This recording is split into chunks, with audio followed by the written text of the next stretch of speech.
Namastê. O Deus que habita em mim saúda o Deus que habita no coração de todos.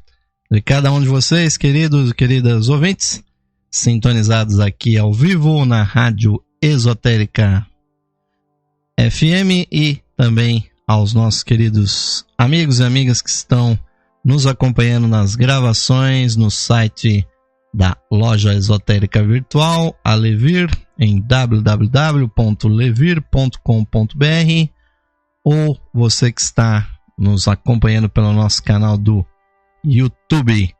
Um grande abraço para todos e muito especialmente para todos aqueles que participam da nossa comunidade no Facebook. Procurem, ouvintes, na barra de pesquisas do Facebook a Levir, que é o acróstico de Loja Esotérica Virtual.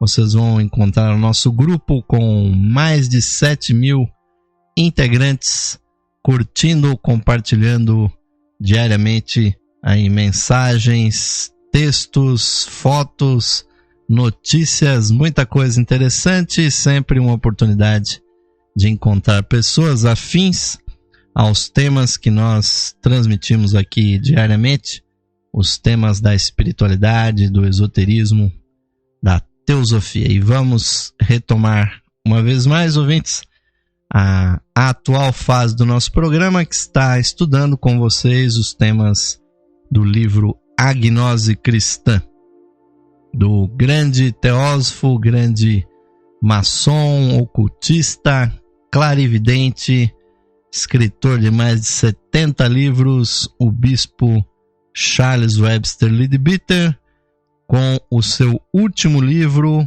editado apenas 50 anos após a sua morte, A Gnose Cristã, que tem temas realmente muito importantes para aqueles que querem ter uma visão mais profunda, realmente esotérica do cristianismo. Compreendendo, ouvintes, que dentro de uma perspectiva de religiões comparadas, o cristianismo é, na verdade, mais uma entre as inúmeras filosofias espirituais do mundo, que obviamente isso não desqualifica de forma alguma o cristianismo, mas na verdade o inclui dentro de uma grande tradição, a tradição da religião, sabedoria desse nosso planeta, ouvintes. E sempre num espírito de liberdade de pensamento, não queremos naturalmente impor nada a alguém, nem estamos vendendo nenhuma indulgência, nem prometendo nenhum lugar no céu para vocês, nem na vida futura, ouvintes.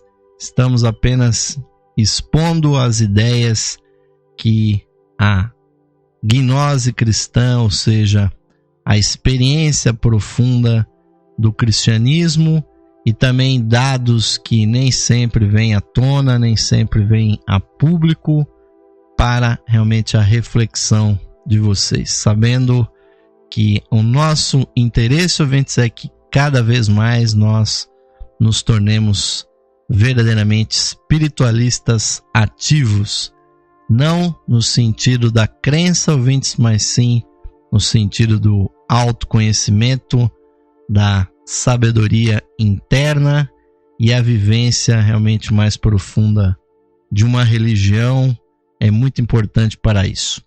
E estamos chegando aqui ao 14º capítulo do livro A Gnose Cristã, de Leadbeater. Aliás, o livro está à disposição para vocês adquirirem, com o link aqui no site da rádio e na seção livraria da Levir. E o tema dessa noite, ouvintes, é a respeito da crucificação. Não pode haver um tema realmente mais esotérico, ouvintes, do que esse, porque realmente há muita mistificação e vocês vão ver a força do comentário aqui do Leadbeater a esse respeito. E dentro daquela linha de comentar os versículos do credo cristão, né, A frase que está sendo citada dentro do credo cristão é aquela parte que diz que Jesus foi crucificado, morto e sepultado. Aqui inclusive há uma nota, né? A primeira nota dessa primeira página do 14º capítulo, que diz o seguinte: sobre esse assunto, o autor, né, Leadbeater, considera: o Cristo foi verdadeiramente crucificado sobre a cruz da matéria. Em nenhum momento negamos que isso tenha sido um sacrifício muito real e inefável.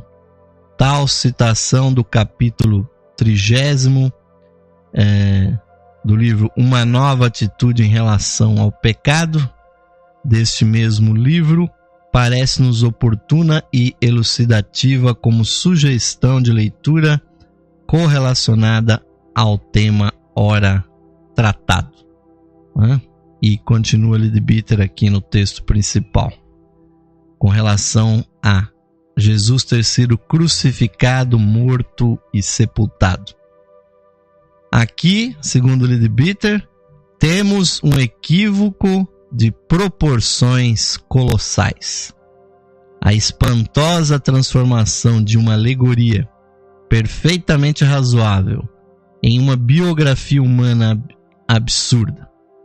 E isso teve um efeito muito triste sobre a igreja cristã e a fé que ela prega, porque estabelece como fato algo comprovadamente falso, uma falácia que deve parecer a qualquer ser pensante como desprovida de todo sentido racional, a menos que, e este é o caso, haja uma interpretação simbólica mais elevada. Porque os amigos que nos acompanharam nos últimos programas tiveram a oportunidade de acompanhar a ideia de que a palavra Cristo, né, que tem múltiplos significados, simboliza a descida da consciência divina sobre a matéria. E isso no credo cristão está colocado como a descida do Cristo para o seu nascimento na matéria virginal. E o processo histórico da religião cristã acabou transformando essa simbologia, colocando-a dentro da biografia do Mestre Jesus. E aí, ouvintes, houve o que Leadbeater chama de um processo materializante, porque realmente o que o credo cristão quer dizer com a crucificação de Jesus, na verdade, é a sua fixação na matéria, e não a morte literal, o assassinato do Mestre Jesus. E isso, ouvintes, acabou gerando esse equívoco, né? Porque praticamente é impossível hoje em dia, a não ser entre os estudantes do gnosticismo, da história do cristianismo primitivo, encontrar cristãos que creiam ou sequer que saibam, né, que a morte do Mestre Jesus não foi por essa metodologia que principalmente as religiões cristãs, nos seus diversos segmentos católicos, protestantes e todo tipo de divisão do cristianismo, ao longo desses 2000 anos foram tornando esse símbolo, na verdade, na biografia do Mestre Jesus. E para apoiar, ouvintes, essa interpretação diversa, Leadbeater vai aqui justificar seu pensamento dizendo o seguinte: o corpo usado por Cristo não foi crucificado, mas sim apedrejado, sendo este o método judeu de execução. Retrocedendo o nascimento de Cristo para sua data real, que é de 105 antes do tempo geralmente fixado para ela, vemos que sua morte aconteceu antes que os romanos conquistassem a Palestina, né? E aí há uma nota aqui de rodapé que diz o seguinte, que foi Pompeu quem anexou toda a Judéia ao Império Romano em 63 a.C. E cita a fonte, foi citada aqui a fonte do livro A História da Civilização, publicado em 1971 aqui no Brasil pela editora Record, no Rio de Janeiro, em seu terceiro volume, página 416, é o dado histórico, ouvintes. Então, muitos esoteristas, começando com Eliphas Levi, depois Helena Blavatsky, o próprio mestre Kuthumi, que não por acaso era o mestre de Eliphas Levi, depois Charles Leadbeater, Helena Blavatsky, já citei, e G.R.S. Mead, que inclusive escreveu o livro Did Jesus Lived 100 Years Before? Ou seja, viveu Jesus 100 anos antes?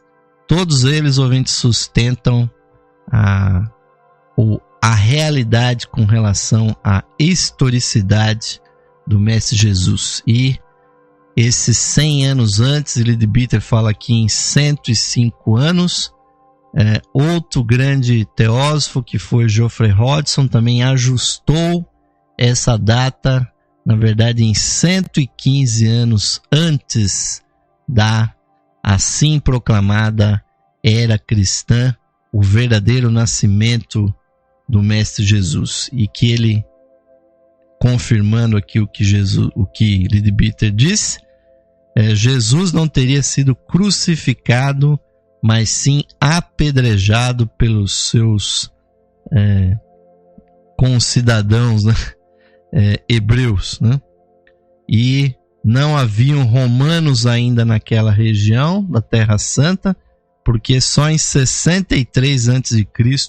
é que ela foi anexada por Pompeu ao Império Romano.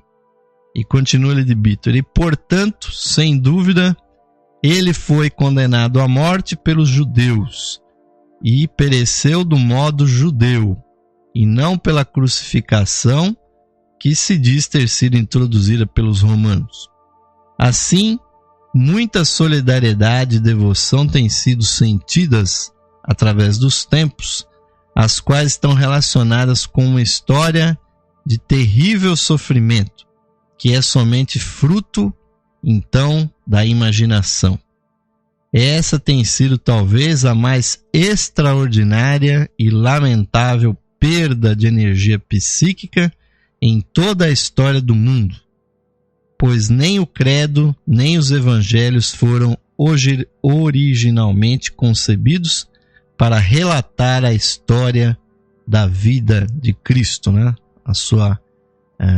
Realmente a sua historicidade, senão eles realmente pretendiam ser uma alegoria explanando a evolução de cada homem e não de uma encarnação particular, né?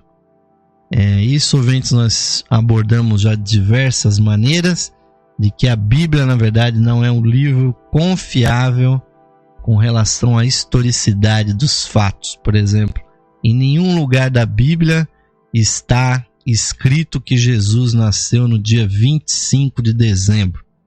E isso depois foi levantado, que décadas e séculos depois se comemorava o nascimento de Jesus em cerca de 100 datas diferentes. Então não se sabia exatamente qual era o dia correto do seu nascimento. E essa questão só foi fixada no 3º século da nossa era, colocando a data de Jesus como seu nascimento a mesma data que eram comemorados outros grandes salvadores do mundo, como Ates, como uma série interminável de grandes personagens espirituais, como Apolo, né, que inclusive ou Baco, inclusive à época se fazia comemoração em 25 de dezembro, que na verdade é a data do solstício,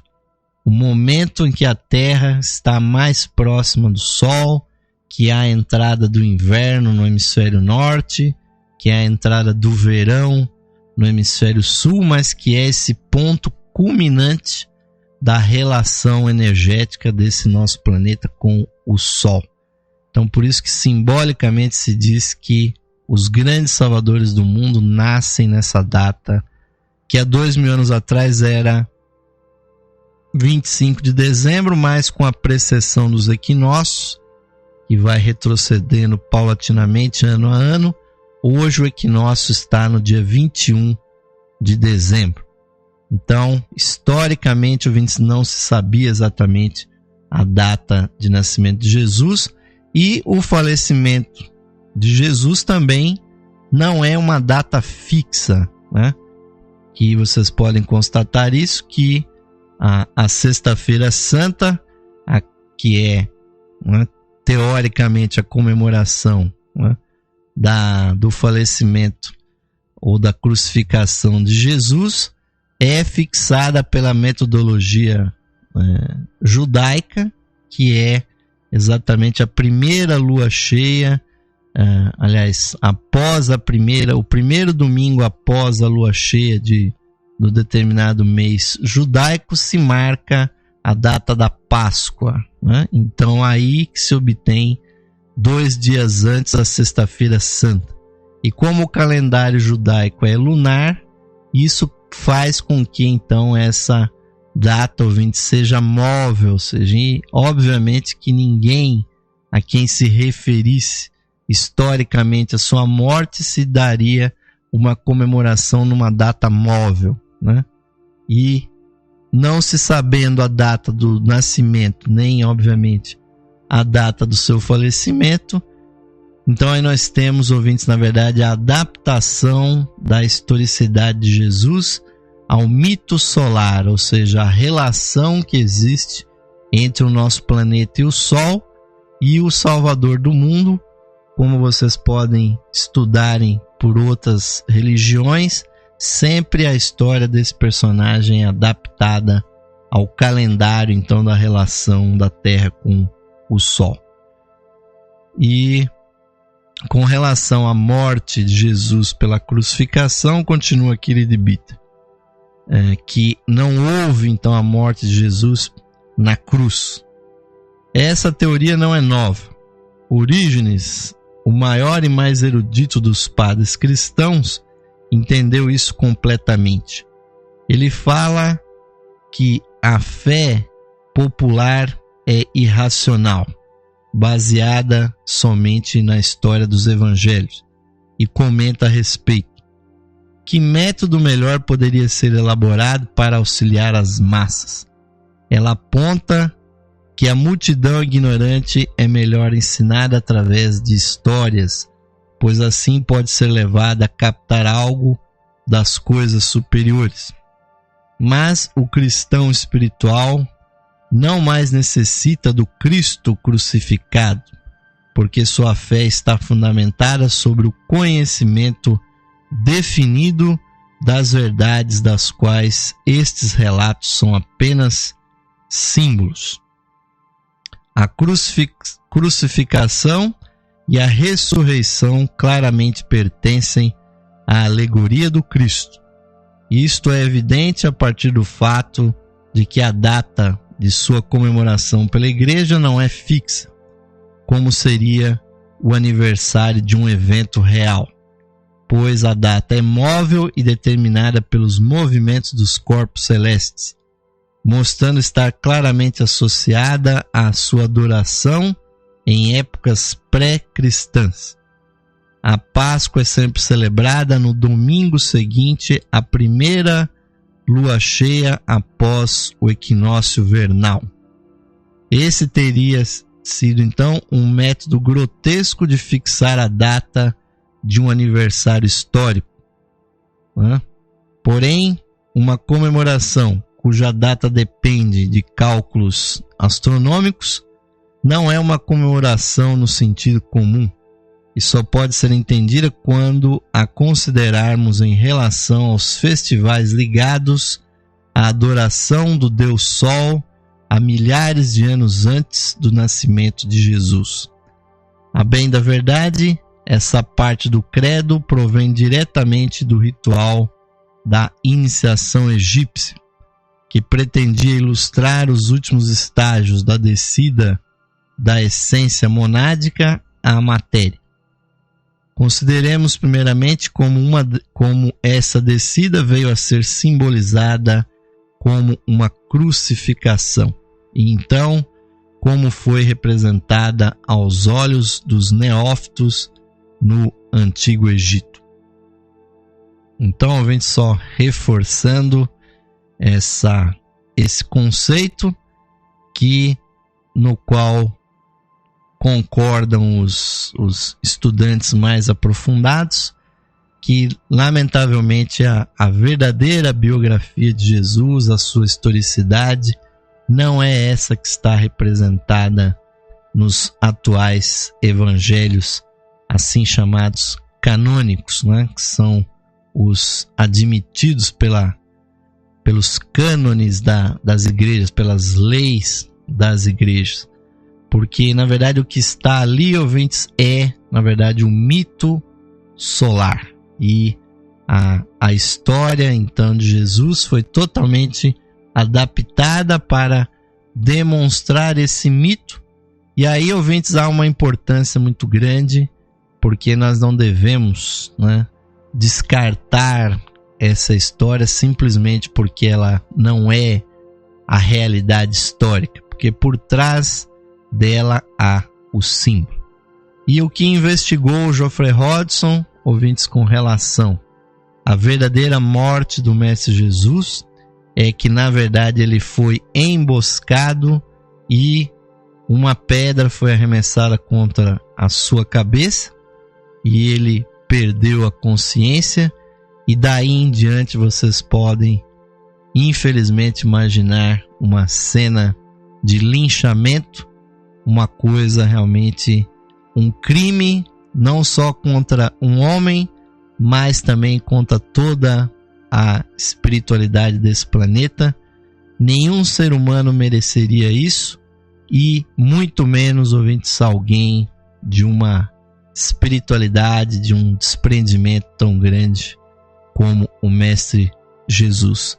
Mas foi isso que aconteceu, e aliás, as epístolas de Paulo mencionam exatamente o que aconteceu. Após Jesus ter sido morto, já não bastasse essa morte terrível por apedrejamento, pela lapidação, ele ainda foi esquartejado e partes do seu corpo, aí sim pendurados em um madeiro. É essa a expressão que está nas comunicações, nas epístolas de Paulo, que o corpo de Jesus foi pregado em um madeiro. E isso, ouvintes, é diferente de dizer que ele foi crucificado.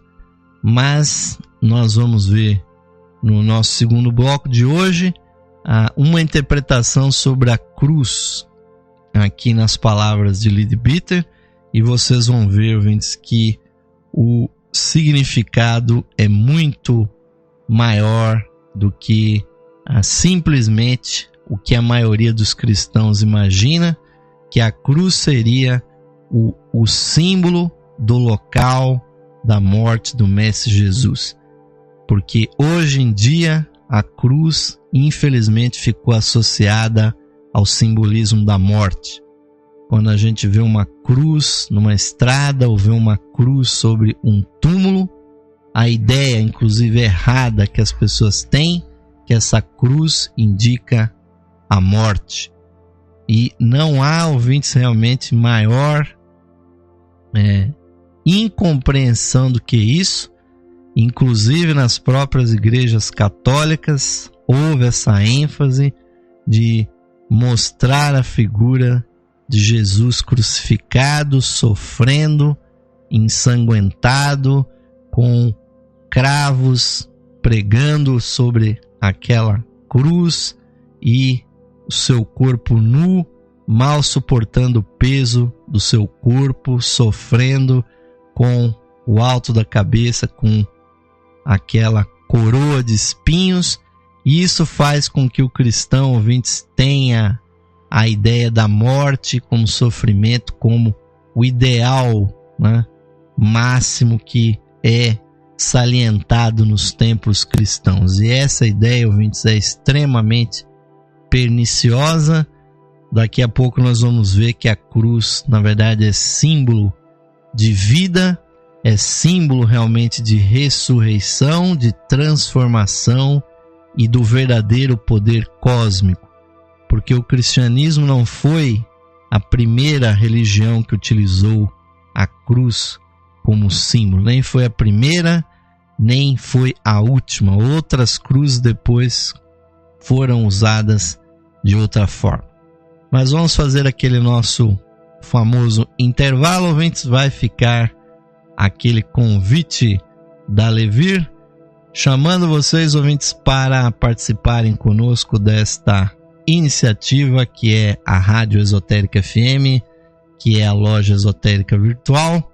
Estamos sempre procurando, ouvintes, aqueles que nos apoiem, que nos patrocinem, porque as nossas transmissões têm um custo, a manutenção do site tem um custo, e com uma contribuição muito pequena, ouvintes, que nós fixamos até dentro de uma periodicidade semestral, porque não há a necessidade de coletar mensalmente o valor, mas instituímos a semestralidade da Levir para que nós tenhamos os recursos para manter as nossas transmissões, que durante todo o dia é de muito boa música, e às noites aqui é a sabedoria para a nossa alma no programa Lux Esotérico. Já já voltaremos, ouvintes. Esotérica FM, música e sabedoria para a sua alma. Saudações, amigos e amigas ouvintes sintonizados no programa Lux Esotérica, que vai ao ar de segunda a sexta-feira às 21 horas, com a apresentação de Osmar de Carvalho. Você, caro amigo ou amiga, pode auxiliar a continuidade de nossos trabalhos, patrocinando as atividades da Loja Esotérica Virtual e da Esotérica FM. Você pode ser nosso patrocinador, associando-os por meio de uma pequena quantia que auxilia na manutenção de nossas atividades, que estão a serviço da qualidade de vida de nossos ouvintes. Você pode se associar visitando o site da Loja Esotérica Virtual, a Levir, no site em levir.com.br, e clicando na opção de associação. Nós retornaremos a você o seu patrocínio por meio dos brindes de associação. Associe-se hoje mesmo, amigo ou amiga ouvinte, e receba o seu mapa numerológico, baseado em seu nome e data de nascimento. Este estudo revelará para você o poder oculto do seu nome, suas influências, as facilidades e obstáculos que as vibrações do seu nome provocam em sua vida, além das análises do seu número da personalidade, da alma, número de origem, de destino, número anual. Você receberá previsões com as tendências mensais para a sua vida. Agora, ao se associar na Levir, você recebe seu mapa astrológico completo. Seu mapa astrológico é uma verdadeira ferramenta de autoconhecimento, que traz a leitura da influência dos astros em todos os aspectos da sua vida. O mapa astrológico traz análises das suas energias nos níveis material, sentimental, intelectual e espiritual. Este mapa que você receberá conterá a interpretação do seu signo solar, do seu ascendente, os planetas nos signos astrológicos, casas, aspectos e trânsitos planetários, progressões secundárias e previsões da revolução solar. É um mapa completo, com cerca de 30 páginas para sua leitura e autoconhecimento. Além do seu mapa numerológico, ao se associar você receberá também um CD com todas as conferências disponíveis no site da Loja Esotérica Virtual. São mais de 300 palestras tratando dos mais diversos assuntos espiritualistas, que você poderá ouvir no seu computador, ou no seu equipamento de áudio portátil. Amigo ou amiga, grato por sua audiência e o seu prestígio. E aos que tiverem disponibilidade material, somos gratos pelo seu patrocínio por meio da sua associação na Loja Esotérica Virtual. Sua ajuda e patrocínio garantem as condições para a continuidade de todos os nossos trabalhos e da continuidade da programação da Rádio Esotérica FM.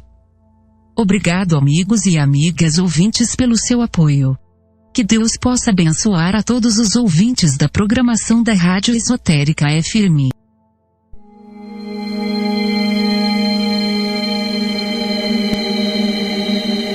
Esotérica FM. O universo conspirando a seu favor.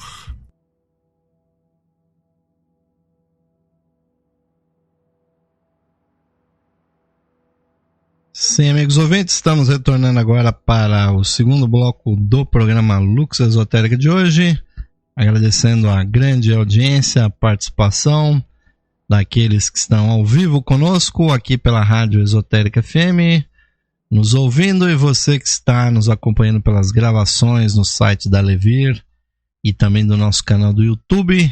Um grande abraço para vocês, muito obrigado pela audiência, pelo prestígio e muito especialmente aos associados e simpatizantes da Levir pelo apoio e o patrocínio.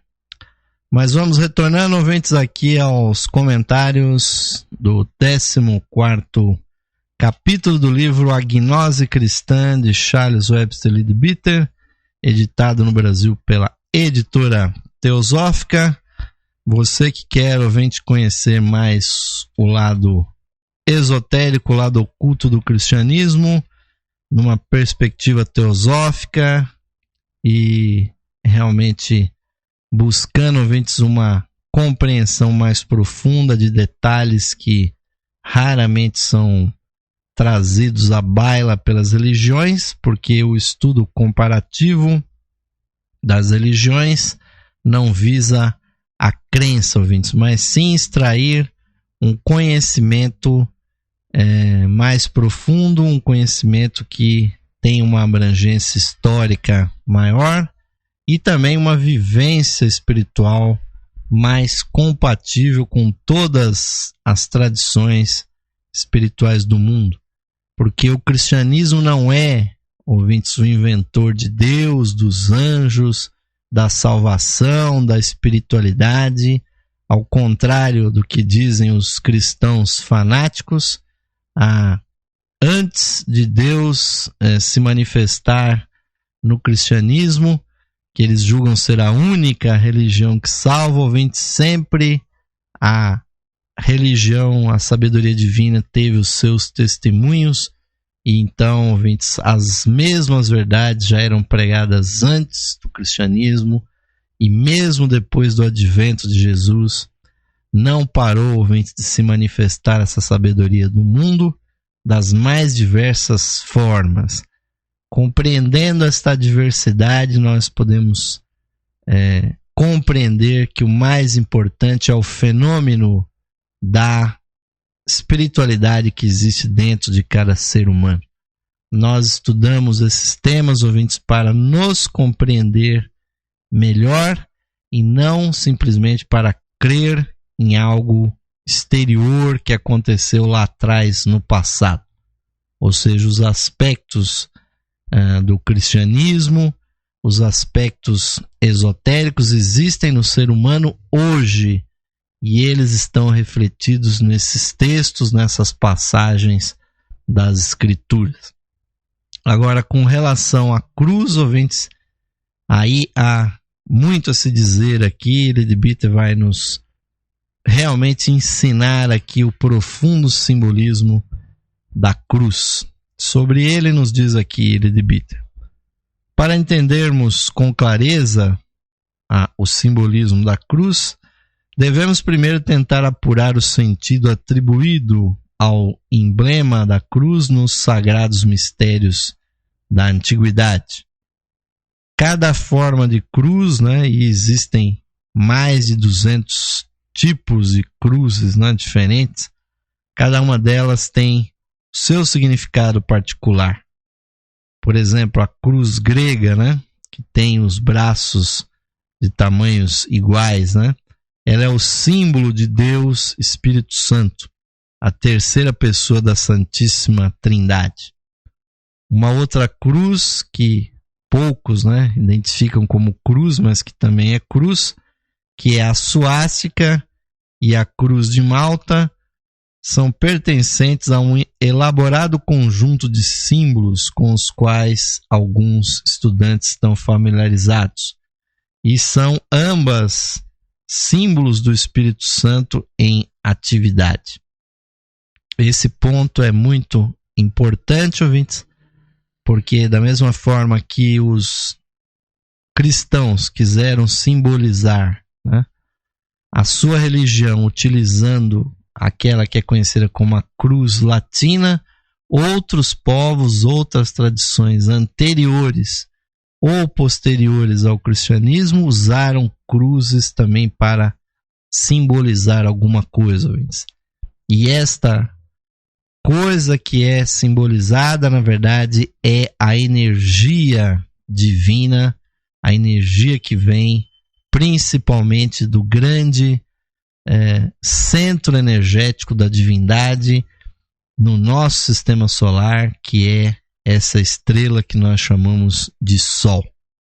A cruz, ouvintes, é o símbolo precípio antiquésimo da força de Deus, a força da vida de Deus que vem através do Sol, que se manifesta de uma forma quádrupla, ou seja, uma energia que vem do mundo espiritual e impregna a matéria, que é a matriz virginal, que recebe essa energia, tendo assim, ouvintes, condições de gerar a consciência. Então, muito tempo depois do advento de Jesus, recentemente nós tivemos essa utilização muito sinistra dessa cruz, que é conhecida como suástica, que aqueles que não pesquisarem, ouvintes, e acharem que foram os criminosos do nazismo alemão que inventaram a suástica, ouvintes, estão profundamente enganados, porque a suástica é o símbolo de religiões antigas da Índia, como o jainismo, que começou a existir milhares de anos antes do advento de Jesus. A suástica na Índia representa, na maior parte das estátuas de Buda, o seu coração. Se faz a estátua de Buda e se coloca ali a suástica sobre o peito da estátua de Buda, porque se realmente a cruz simboliza a força da energia do Sol, ouvintes, aí está a explicação real, ouvintes, do porquê os cristãos também usam, pendurados no seu pescoço, numa corrente, o símbolo da cruz pendurado exatamente sob o seu peito, sobre o seu coração. E normalmente usando um metal precioso como a prata e principalmente o ouro. O ouro, ouvintes, ele tem dentro do simbolismo esotérico, que é regido pelas leis de correspondência, o ouro corresponde diretamente também ao Sol. Então, quando alguém, ouvintes, usa uma corrente com o pingente do crucifixo, ali, ouvintes, aquela pessoa ocultamente, esotericamente, ela quer dizer que ela liga o seu coração com o Sol divino, porque o coração é o sol do corpo, pulsando o sangue pelas veias, enviando a vida a todos os pontos do organismo, assim como o Sol envia sua energia na forma de todas as frequências do vento solar que ele impulsiona, levando energia a todos os seres do sistema solar. Ou seja, usar uma cruz, ouvintes, ou então fazer o sinal da cruz sobre si mesmo, né? Que muitas pessoas acham que está se benzendo com o sinal da cruz, porque quer dizer o poder da cruz onde Jesus morreu. Na verdade, ouvintes, fazer o sinal da cruz é fazer o sinal da força, da energia de Deus. Nós temos que substituir na nossa consciência aquela ideia de que a cruz é um lugar de morte, ouvintes. Na verdade, é o símbolo de força, é a força de Deus que está ali manifestada, e a força do Espírito Santo que o Leadbeater comenta na cruz grega ou na suástica, a suástica que tem aquelas hastes, né, na ponta da cruz, girando tanto para a esquerda quanto para a direita, ouvintes, significa a força solar em movimento, como se fosse um vórtice. E praticamente todas as forças mecânicas que existem hoje dependem da força do giro, né? E os nossos próprios centros energéticos, os chakras, também existem porque eles giram para captar, para emitir a energia. Assim como os motores giram e tantos outros mecanismos giratórios, a suástica simboliza isto. Então, quando os nazistas alemães faziam uso da suástica, ouvintes, eles queriam capturar para eles mesmos, com o uso daquele símbolo, a energia do Sol para fortalecer a sua filosofia. Lamentavelmente, era uma filosofia com fundamentos errôneos, que ninguém deve propugnar. Inclusive, existe no Brasil uma lei que proíbe o uso, né, a lei Goldman, né, do deputado Goldman, que proíbe, foi aprovada e proíbe o uso da suástica com fins de divulgação da filosofia nazista. Agora, as religiões, as entidades que têm a suástica como símbolos antigos, como o budismo, como o jainismo, ou o próprio símbolo da sociedade teosófica que tem lá a suástica, ouvintes, ele representa o poder do Sol e não representa de forma alguma aquela completamente absurda ideia que os nazistas alemães tiveram de que eles eram uma raça superior às outras dentro desse planeta. Isso deve ficar muito claro para que nós compreendamos, ouvintes, realmente o simbolismo da cruz. Então, com relação ainda à cruz, né? Primeiramente, Deus Pai é simbolizado como um ponto dentro de um círculo. É sempre assim que surge o simbolismo da cruz. Então, o ponto estende-se em uma linha e divide o círculo em duas partes, né? E esse é o símbolo de Deus Filho, né? Que sempre é representado como dual. Em alguns casos, essa dualidade é expressa como masculino e feminino, tal qual Osíris e Ísis no Egito. Às vezes é representada como Deus e o homem, como no esquema cristão, mas sempre a segunda pessoa é dual. Então, a terceira pessoa, ainda não manifesta, é representada por uma segunda linha, cruzando a primeira em ângulos retos, de modo que obtemos uma cruz dentro de um círculo, né? Essa imagem está muito bem explicada no livro de Helena Blavatsky, A Doutrina Secreta. E é justamente lá também que aparece também o símbolo da suástica, como eu expliquei, simboliza a energia solar em atividade. Então, ouvintes, a cruz representa essa descida da energia divina até a matéria. E a consciência desce, então, até a matéria, que é formada pelo Espírito Santo, e isso, ouvintes, é o que dá o simbolismo para o uso, né, tão diverso da cruz. E agora, com relação à cruz latina, que é a cruz que os cristãos usam, Leadbeater também nos explica. A cruz latina, que possui uma haste longa e um braço horizontal, menor na parte superior, é com frequência representada de forma mais específica na Igreja Romana, sobre a forma de um crucifixo com o Cristo pregado na cruz. Quando os nossos investigadores começaram a traçar retroativamente o seu simbolismo através das eras, esperavam que a figura desaparecesse, encontrando simplesmente a cruz como supunham ser sua forma primitiva. Ficaram muito surpresos ao descobrir que acontecia justamente o inverso. E nas primeiras representações da crucificação, a cruz desaparecia e a figura de braços estendidos, né, de um homem, persistia. A cruz tem sido, através dos tempos, um símbolo da matéria.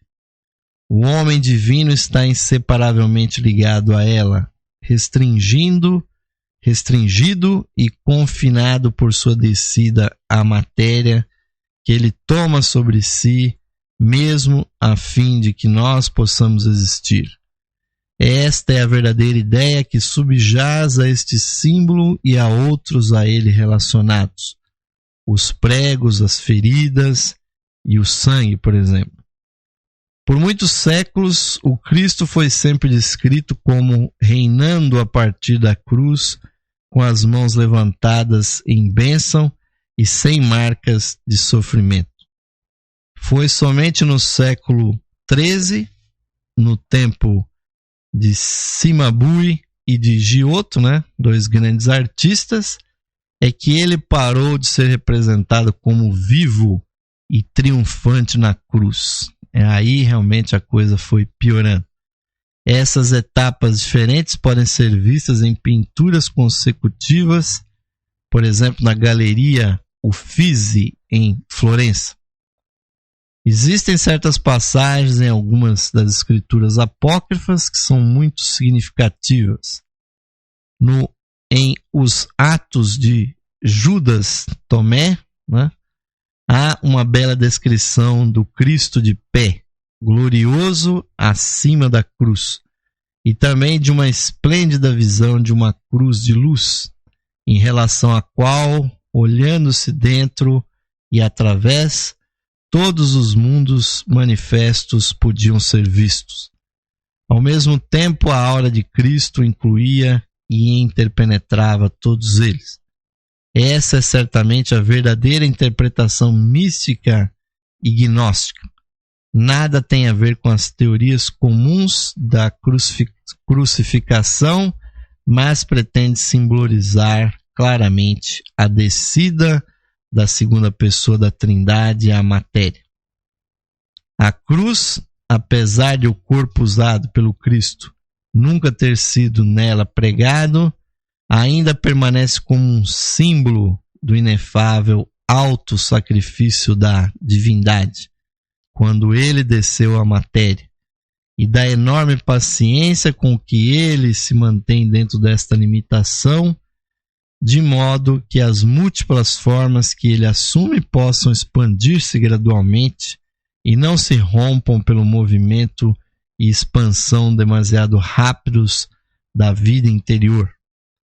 Ainda é para nós o símbolo do mais poderoso sacrifício que o mundo jamais conheceu. A limitação do ser divino deve ser para ele, se não exatamente um sofrimento, mas sim uma verdadeira morte por estar ligado e confinado por todas estas formas inferiores. Esse sacrifício ele assume e pacientemente sustenta por nós, homens, e por nossa salvação, para que possamos vir à existência e por fim retornar ao nível do qual viemos originalmente.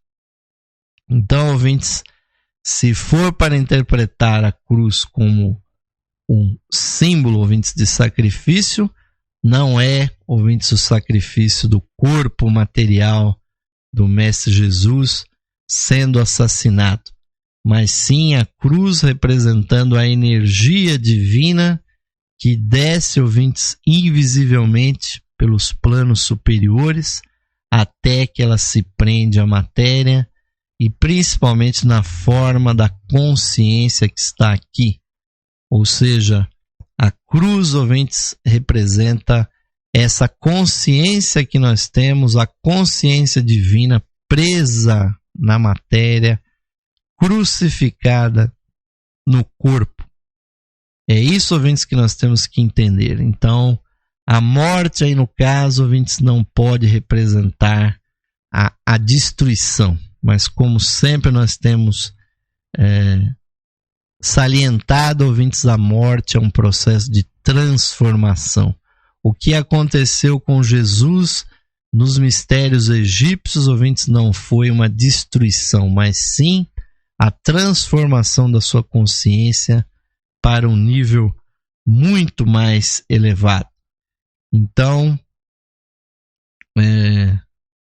justamente sobre esse ritual egípcio, vai concluir aqui o capítulo Leadbeater dizendo o seguinte: o grande sacrifício da descida do segundo aspecto do Logos à matéria, na forma de essência monádica, foi de certo modo expresso de maneira elaborada em símbolo no ritual da forma egípcia da primeira das grandes iniciações. Não é difícil notar que a ideia da crucificação do Cristo originou-se da rubrica ou instrução dada ao hierofante em exercício no Egito, ao qual dizia o seguinte, abre aspas, então o candidato deve ser atado à cruz de madeira, deve morrer, deve ser sepultado e deve descer ao mundo inferior. E após o terceiro dia, deve ser trazido de volta dos mortos e levado ao céu para estar à direita de quem ele veio, tendo aprendido a guiar, ou seja, a reger os vivos e os mortos. Fecha aspas. O recinto da iniciação egípcia, era geralmente subterrâneo. É provável que o fosse tanto para manter o sigilo quanto por fazer parte do simbolismo, Por isso, se a energia divina vem para a matéria, então o simbolismo do templo subterrâneo para dizer que a consciência desce para dentro da terra ou da matéria. Na culminância de uma longa cerimônia, o candidato voluntariamente deitava-se sobre uma gigantesca cruz de madeira que era escavada de modo a receber e sustentar a figura humana. Seus braços eram assim levemente amarrados, ficando cuidadosamente solta a ponta da corda para caracterizar a natureza voluntária do cativeiro.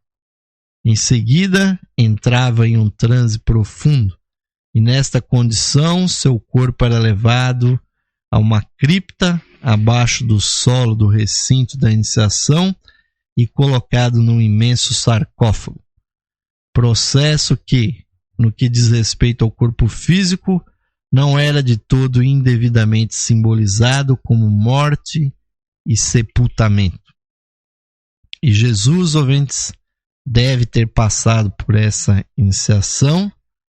Foi aí realmente que ele se transformou em Cristo, ou seja, o ser ungido, porque a função dessa iniciação, que no Egito era conhecida como osirificação, além dessa questão que o Leadbeater diz aqui, que o indivíduo era deitado sobre uma cruz de madeira, também, ouvintes, o indivíduo era untado com o óleo santo. Esse óleo que era, obviamente, um óleo preparado, um óleo abençoado, porque, ouvintes, esse óleo que untava, que ungia o indivíduo, tinha propriedades, né? E até os dias de hoje é muito comum na Índia ou em outras culturas o indivíduo untar o corpo com óleo, porque isso faz com que energias se desprendam. E no caso dessa iniciação, em que todo o corpo do indivíduo era untado com o óleo santo, o indivíduo então se projetava no astral, fazia uma projeção, uma viagem astral muito forte, e era aí que ele descia aos infernos, que representa o mundo astral inferior, para depois subir e ir para níveis superiores dos subplanos astrais, e ali receber instruções e receber um contato mais profundo. Para então, ouvinte, só depois de 3 dias realmente o indivíduo voltava e se reencarnava, ou seja, voltava à atividade naquele corpo físico. É por isso que se diz da ressurreição que Jesus teve naquele mesmo corpo. Mas, ouvintes, com os iniciados não é preciso que o corpo material esteja morto.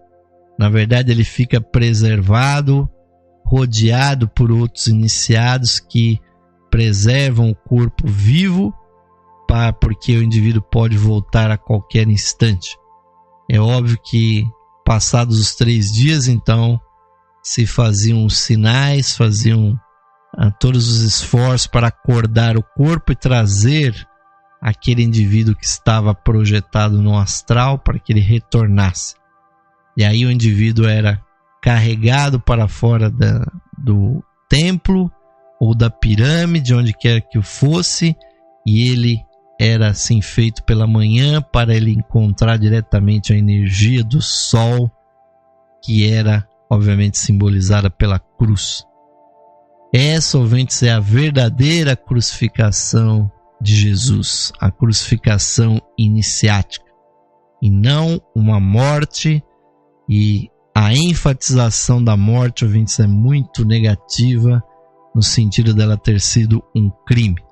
Se nós formos compreender Jesus crucificado, temos que fazer como faziam os gnósticos, de Jesus não atado à cruz, mas ele sob a cruz, de pé sobre a cruz, irradiante com energias, porque, ouvintes, mesmo quando se põe uma cruz sobre um túmulo, não deveria simplesmente simbolizar que ali está uma pessoa morta, mas sim que o espírito daquela pessoa retornou para a sua origem, que é Deus, que é a energia solar.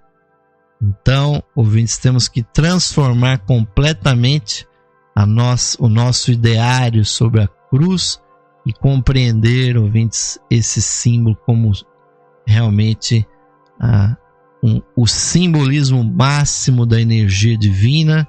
Então, as nossas joias que têm cruzes e os nossos sinais da cruz que nós fizermos, saibamos que ao fazê-lo nós estamos trazendo, evocando o poder da quádrupla energia de Deus, que é a verdadeira e única cruz, ouvintes. E vamos fazer o sinal da cruz sobre nós mesmos, não para, ouvintes, espantar o mal, mas sim para iluminar, para aumentar a energia em nós mesmos.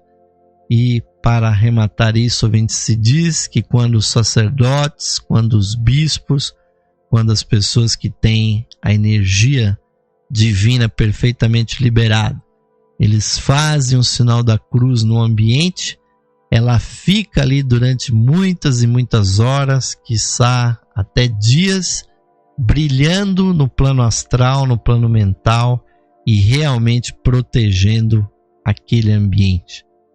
Então, quando vocês virem um padre ou um bispo ou um outro sacerdote de uma religião fazendo um sinal no ar, e muito especificamente o sinal da cruz, ouvintes, ele está realmente purificando o ambiente e está o tornando livre de más influências, porque as energias negativas fogem, ouvintes, assim como se diz que os vampiros, né, fogem da cruz, ou que o diabo foge do sinal da cruz, ouvintes, não porque representa ela a morte de Jesus, mas sim porque a cruz representa a energia de Deus. E essa energia, ouvintes, está dentro de nós, e era isso que nós queríamos transmitir para vocês no dia de hoje. E, infelizmente, ouvintes, o adiantado da hora nos faz colocar ponto final em mais um programa Lux Esotérica, sempre agradecendo a audiência de todos. Vou encerrar esse programa convidando a todos para que nós nos confraternizemos, ouvintes, prestando atenção, nos interiorizando, prestando realmente a nossa energia para com as palavras do mantra do ser interno, composto por Geoffrey Hodgson, que nos diz o seguinte: mais radiante do que o sol, mais puro que a neve e mais sutil que o éter, é o ser que habita os nossos corações. Esse ser sou eu. Esse ser somos nós, unidos a toda a vida manifestada no universo. Paz, paz, paz, paz a todos os seres. Namastê, Om Shanti. Amém, ouvintes? Que assim seja.